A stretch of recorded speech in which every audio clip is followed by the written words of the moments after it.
ان کے اخراجات میں کچھ سخت انتخاب کرنے پر مجبور کر رہی ہیں جب یہ بات آتی ہے کہ وہ اپنے پیسے کیسے خرچ کرتے ہیں۔ اسٹیٹسٹکس کینیڈا کی افراط زر کی تازہ ترین رپورٹ میں بتایا گیا ہے کہ اس سال کھانے کی قیمتوں میں 11.4% اضافہ ہوا ہے، جو کینیڈا میں پچھلے 40 سالوں میں تیز ترین اضافہ ہے۔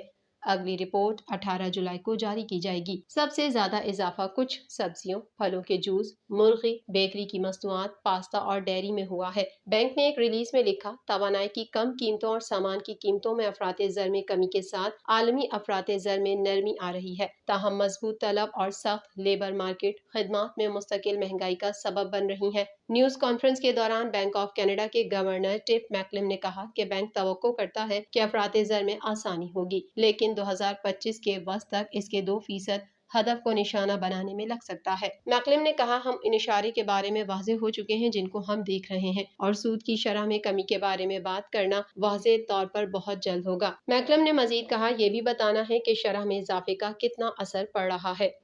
بھارت میں دریائے جمنا میں پانی کی سطح بلند ہونے پر سیلابی ریلا رہائشی علاقوں میں داخل ہو گیا اور دارالحکومت تالاب کا منظر پیش کرنے لگا۔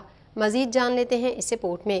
دریائے جمنا میں پانی کی سطح بلند ہونے پر سیلابی ریلا رہائشی علاقوں میں داخل ہو گیا اور دارالحکومت تالاب کا منظر پیش کرنے لگا۔ بھارت میں ہونے والی مون سون کی تباہ کن بارشوں نے جہاں شمالی ریاستوں میں تباہی مچائی، وہیں دارالحکومت نئی دہلی کو بھی شدید متاثر کیا ہے۔ بھارت میں بارشوں سے ہونے والے حادثات میں اب تک 100 افراد جان کی بازی ہار چکے ہیں۔ بھارتی میڈیا کے مطابق جمنا میں پانی کی سطح آج دوپہر 1 بجے 208.62 میٹر تھی، کیونکہ ہریانہ میں ہتھنی کنڈ بیراج سے دریا میں پانی چھوڑا جا رہا ہے۔ پانی کی موجودہ سطح خطرے کے نشان سے 3 میٹر اوپر ہے، جس پر نئی دہلی کے وزیر اعلیٰ اروند کیجریوال نے مرکز میں بی جے پی کی حکومت سے دریا میں پانی چھوڑنے پر احتجاج کرتے ہوئے دریا میں مزید پانی نہ چھوڑنے کا مطالبہ کیا ہے۔ تاہم مرکز میں بی جے پی کی حکومت نے جواب دیا کہ بیراج سے اضافی پانی نہیں چھوڑا تو ڈیم ٹوٹ جائے گا۔ نئی دہلی کے وزیر اعلیٰ نے ہریانہ کو دریا میں پانی چھوڑنے سے منع کیا تھا، تاہم ریاست ہریانہ کی جانب سے دریا میں مزید پانی چھوڑا گیا ہے، جس وجہ سے دریا میں پانی خطرناک سطح سے 3 میٹر تک اوپر جا چکا ہے۔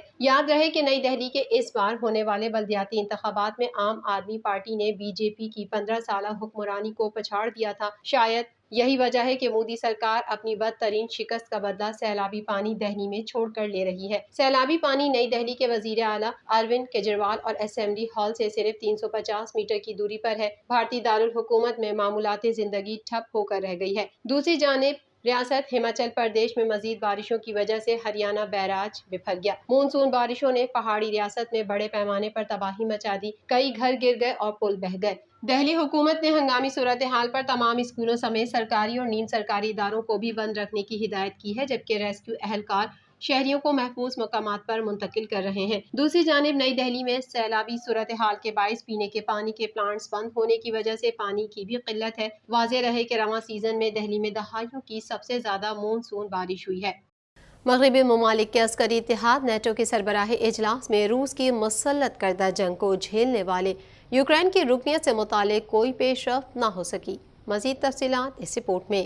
مغربی ممالک کے عسکری اتحاد نیٹو کے سربراہی اجلاس میں روس کی مسلط کردہ جنگ کو جھیلنے والے یوکرین کی رکنیت سے متعلق کوئی پیش رفت نہ ہو سکی، جبکہ ترک صدر نے کہا ہے کہ اکتوبر سے قبل نیٹو میں سویڈن کی رکنیت کی توثیق نہیں کریں گے۔ میڈیا رپورٹ کے مطابق لیتھوانیا میں ہونے والے نیٹو کے سربراہی اجلاس کے اعلامیے میں کہا گیا ہے کہ یوکرین کا مستقبل نیٹو سے وابستہ ہے، لیکن یہ اس وقت ممکن ہوگا جب تمام رکن ممالک متفق اور شرائط پوری ہوں۔ یوکرین کے صدر ولادیمیر زیلنسکی، جو اجلاس میں خصوصی مہمان کے طور پر شریک ہوئے تھے، نے اعلامیے سے قبل ہی رکنیت کے لیے کوئی ٹائم فریم نہ دینے پر نیٹو کو تنقید کا نشانہ بنایا تھا۔ صدر یوکرین ولادیمیر زیلنسکی نے کہا تھا کہ یہ انتہائی غیر معمولی اور مضحکہ خیز ہوگا اگر یوکرین کو نیٹو میں شمولیت کا دعوت نامہ نہ دیا جائے اور نہ ہی اس کے ٹائم فریم مکمل کیا جائے۔ نیٹو اجلاس کے خاتمے پر جاری اعلامیے میں نہیں بتایا گیا کہ وہ کون سی شرائط ہیں جنہیں یوکرین نے نیٹو میں شمولیت کے لیے پورا کرنا ہے اور اس کا ٹائم فریم کیا ہوگا۔ تاہم نیٹو ممالک نے یوکرین کی عسکری مدد کے عزم کا اظہار کیا۔ دوسری جانب ترکیہ کے صدر رجب طیب اردگان نے کہا ہے کہ ترکیہ کم از کم اکتوبر سے پہلے نارتھ اٹلانٹک ٹریٹی آرگنائزیشن میں سویڈن کی رکنیت کی توثیق نہ کر سکے گا، کیونکہ اس سے پہلے پارلیمنٹ کا اجلاس نہیں ہوگا۔ اردگان نے مزید کہا کہ جب پارلیمنٹ اپنا اجلاس دوبارہ شروع کرے گی، مجھے لگتا ہے کہ اسپیکر اس مسئلے کو ترجیح دینے پر راضی ہو جائے گا۔ بعض مغربی رہنماؤں نے امید ظاہر کی تھی کہ ترکیہ آنے والے ہفتوں میں توثیق کا عمل مکمل کر لے گا۔ ترک صدر نے کہا کہ ہمارے پاس 2 ماہ کی پارلیمانی چھٹی ہے۔ اکتوبر میں ارکان پارلیمنٹ کے واپس آنے کے بعد بہت سی قانون سازی کی تجاویز پر بحث کی جائے گی۔ انہوں نے مزید کہا کہ بہت سے بین الاقوامی معاہدے اور بہت سی قانون سازی کی تجاویز ہیں جن پر بات کرنے کی ضرورت ہے۔ ہم ان سب تجاویز پر ان کی اہمیت کے مطابق غور کریں گے، لیکن ہمارا مقصد اس عمل کو جلد از جلد مکمل کرنا ہے۔ واضح رہے، ترکیہ کے صدر نے 1 سال بعد سویڈن کو امریکہ کی قیادت میں فوجی اتحاد میں شامل ہونے کی اجازت دینے پر اتفاق کیا تھا۔ TNN ٹی وی کے نیوز بلیٹن میں فی الحال اتنا ہی۔ مزید خبروں اور اپڈیٹس کے لیے دیکھتے رہیے TNN ٹی وی۔